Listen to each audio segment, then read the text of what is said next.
Hi everybody, I am sitting with Erin in one of my favorite rooms in the house. We call it our lounge. There are a lot of challenges in this room. Yeah, but I want to ask you, when you come into the home, like, is this the first room you go to? Like, how do you use this? Like, when you come home? It's funny, I talk a lot about like daytime spaces versus nighttime spaces, and this for me is a nighttime space. Like, I really enjoy it in the evening hours, and I think it has such a rich, warm glow, and I love how the colors in this room, really inspired by this painting behind us, really draws the whole room together and makes it a soothing but exciting space at the same time. Lots of energy, a ton of energy in this home. Talk to me about the painting.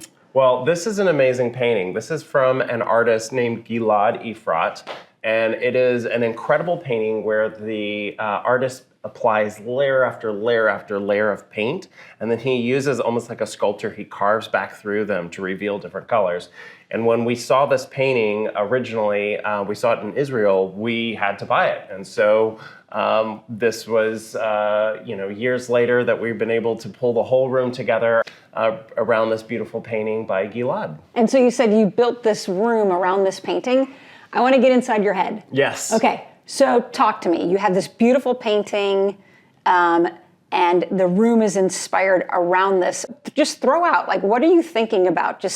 What are you thinking about when you have this painting? Like, how am I going to put this room together? Yeah, no, I mean, I think for one of the things that I think is so dynamic about the space is this beautiful, rich backdrop of this deep blue, kind of blue-green color, which I absolutely love. And what I love that it does is it creates a way for the painting to really pop, because the painting itself has some of those colors in them, but then you have that really intense yellow and black in it as well, that the whole painting just pops more because we created that kind of darker background to the painting. Okay, talk to me about that. So when you're picking out the paint, you don't want the paint to be the showstopper. You're saying it needs to support this painting. Correct. How do you do that? Like, literally, I see blue, I see yellow, I see a little bit of green, black. Like, how do you do that? Well, that's a great question. Well, as a designer, we can get these larger paint samples from various paint companies. And when we get those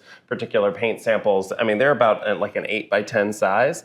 And I literally ordered probably a dozen of them, and I sat there with the painting in my office, and I sat there and I looked at the various colors relative to the painting itself before I determined what I thought was the perfect color to paint this room. And so we started there. And then, I have this philosophy that can only be one like really great star in the room, and I wanted this painting to be a star. And so everything around it was really about supporting it in the space. Okay, and so when you have these samples, small samples, you get to the point where we get to the room, okay? Correct. So you're not totally sure on the paint yet until this room I was pretty sure. Yeah, no, I mean, I felt like I had evaluated all the options to the nth degree, and I was convinced this is the one.